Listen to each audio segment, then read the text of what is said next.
Welcome to Agoracom Small Cap Breaking News, your daily go-to source for the best small cap headlines for over 65 million investors since 2007. We are diving straight into the critical heart of the small cap mining and resources sector today. We've pulled together five really urgent updates. We're talking exploration successes, critical operational timelines, and our mission really is to cut through the noise. That's absolutely right. If you follow the sector, you know headlines just scratch the surface. We're here to give you the specific numbers, the hard data that actually warrants, your immediate attention. Things like the actual high-grade intercepts, the percentage of resource conversion, those firm recovery dates that truly de-risk a project. We're looking for the economic leverage hidden in these press releases. Okay, let's unpack this immediately then, starting with exploration success, project de-risking up in British Columbia. First up, Spanish Mountain Gold, that's TSX-V, SPA, and OTCQB, SPUF. The headline reads, Spanish Mountain Gold reports early drill success at Cariboo Project, reinforcing case for 2027 build decision. Now that 2027 decision date, that tells me they're pretty far along. What do these new drill results really mean for the mine plan itself? Well, what's absolutely crucial here, I think, is the focus on near-surface materials. See, Spanish Mountain is typically seen as this large, bulk tonnage project. Its average grade isn't super high, generally lower than, say, a narrow vein type deposit.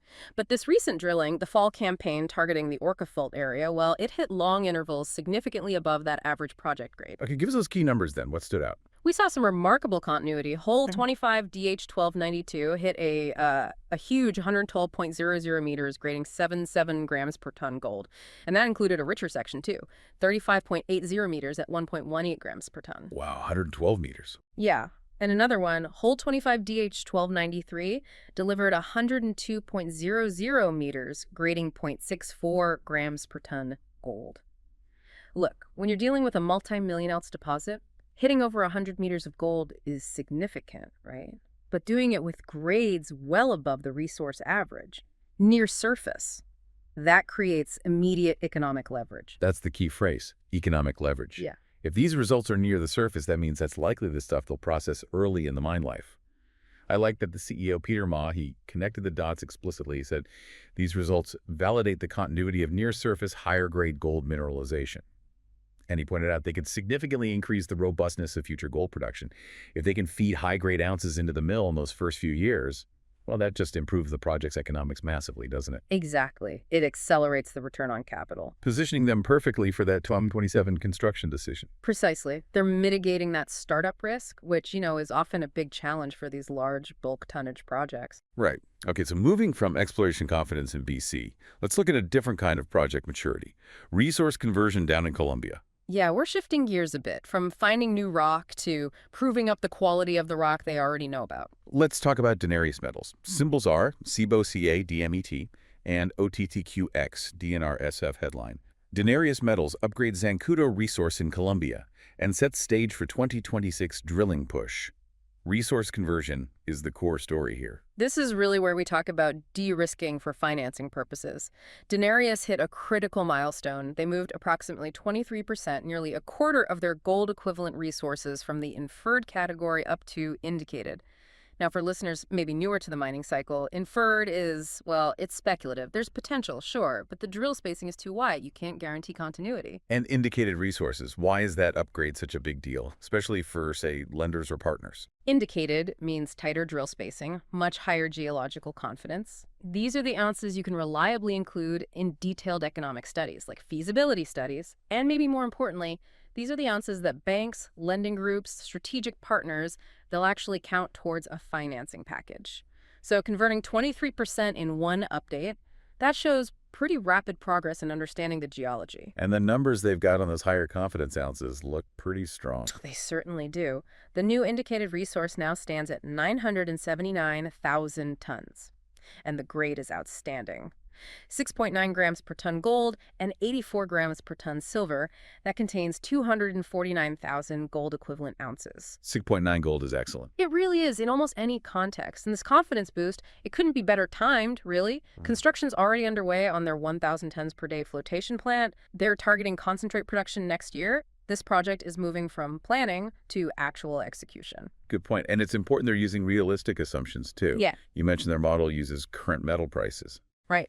$2,400 per ounce for gold and $28 per ounce for silver. That tells an investor this project isn't just based on hoping for higher prices down the road. It works now. Absolutely. The due diligence holds up in today's environment. Okay, let's shift again. Now to a different kind of risk. Managing unexpected operational challenges. We're heading to Santa Cruz Silver, trading as TSX-V, SCZ, and OTCQX, SCZMF. They reported Q3 production. The headline: Santa Cruz Silver posts 3.42 million silver equivalent ounces in Q3. As Bolivia flood recovery advances, Mexico's Zimapan stays steady. Yeah, production was pretty steady overall, 3,424,817 silver equivalent ounces in Q3. But the critical story here, the challenge, is that water inflow issue at their Bolivar mine in Bolivia. It caused a small dip, about 3% quarter over quarter, but more importantly, it blocked access to their highest grade working areas in the mine, specifically the Pomabamba and Mane zones. Ouch. Losing access to your best stuff, your high-grade feed, that hits your cash flow immediately. And your production metrics, too. Investors need certainty here. What's the plan? What's the timeline for fixing this? Management seems to have a clear engineering path forward. They're dramatically increasing the pumping capacity at Bolivar. We're talking up to approximately 340 liters per second. That's a really significant increase. It's designed to overcome the water pressure and dewater those deeper levels. And if they pull it off, what's the payoff? Success means getting back into those high-grade areas, restoring the quality of the mill feed, stabilizing their production guidance going forward, and importantly, they've attached a firm date to this plan. This is key for investors tracking the recovery. Regaining full access is expected in February 2026. February 2026. Yep. Having that defined, achievable timeline is how you reduce the uncertainty that these kinds of operational setbacks always create. You've got a number, the pumping capacity, and a date to watch. That's essential. Clear targets. Okay, from operational recovery, let's pivot back to high-grade exploration. This time in Guyana with Oh My Gold Mines, TSX-V, OMG, OTCQB, OMGGF. They put out a dual-track kind of update. Headline: Oh My Gold hits high-grade near surface and extends when not at depth, keeps 5 rigs turning in Guyana. Sounds like they're balancing short-term wins with long-term potential. It's a great combination, really. Let's start with the new surface win. That was at the BBH target. They reported a fantastic high-grade hit, 20.33 grams per ton, gold over 5.3 meters. And that included an even richer intercept of 35.61 grams per ton over 3.0 meters. Bonanza grade, really. Over 20 grams per ton. For a company not yet producing, hitting that kind of grade, shallow, that's huge. Absolutely. It comes back to that word optionality and early cash flow. The CEO even noted these shallow satellite pits could positively impact early cash flow. If you can mine and process these high-grade ounces quickly, early on, you drastically shorten the payback period for the whole project. It's like project financing insurance. Makes sense. But the other part of the story was the deep drilling, proving the scale. Exactly. That was the blue sky signal. They drilled this, mammoth 2,014-meter hole, really deep. The goal was to test the Wenot deposit structure way down deep, and they hit it. They intercepted the key Wenot shear corridor an astounding 600 meters below the previously known limits of the resource. 600 meters deeper. Yes. They confirmed the structural continuity is there. Now, assays are still pending for that deep section, but just confirming the geology holds up 600 meters down, that's proof of concept. It speaks volumes about the project's long-term potential, maybe multi-decade potential, beneath the current open pit plans. Okay, moving to our final high-grade story. Let's wrap up in Saskatchewan with Aria Resources. They trade under TSXZ, RBZ. They're reinforcing a discovery at a place called Wedge Lake. Headline: Aria Resources hits high-grade gold at Saskatchewan's Wedge Lake. Reinforcing Twin Zone is a growing discovery. The metrics here, they seem to combine width and grade nicely. Yeah, we might have saved one of the best for last here, numerically speaking. This is really hitting the sweet spot in exploration, finding wide intercepts near surface that could support bulk mining but also carry high grade within them. Look at hole AR25-AR9. It returned 3.86 grams per ton gold over 44.0 meters true width. 44 meters true width. That's a massive intercept anywhere. It really is, and the concentration within that width is what's also impressive. Right, there was a higher grade subset. Yes. That 44-meter interval included a very high-grade chunk, 26.14 grams per ton over 3.80 meters. This is exactly the combination miners love for potential early mine plans.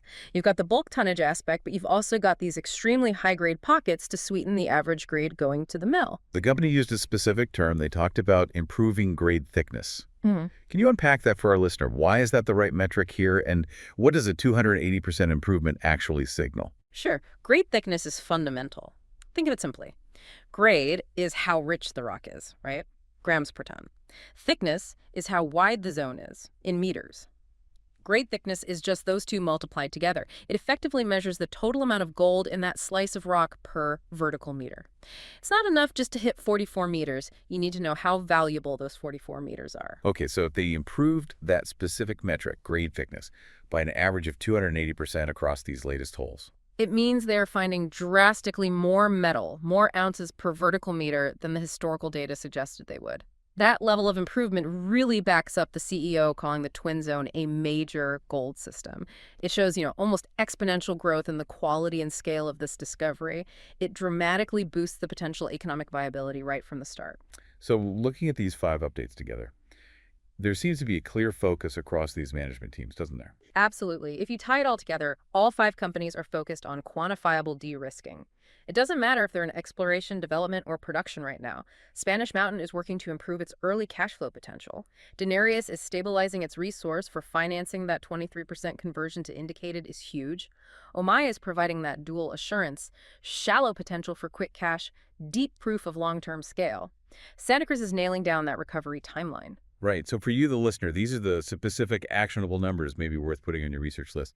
That 112 meters at 0.77 grams per ton at Spanish Mountain, proving continuity.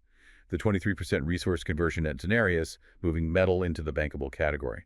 That critical February 2026 date for Santa Cruz, getting back into their high-grade zones. The dramatic 20.33 grams per ton hit over 5.3 meters at Omai.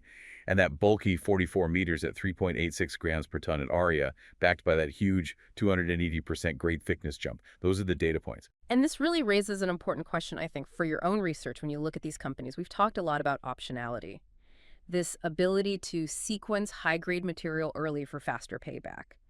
Often, the critical differentiator in these pre-production or early-stage miners isn't just the total ounces in the ground, it's the project flexibility that this kind of optionality provides. So the question to mull over is, how do you, as an investor, assess the true value of that flexibility, that ability for quick payback, especially in a commodity price environment that seems to change so rapidly?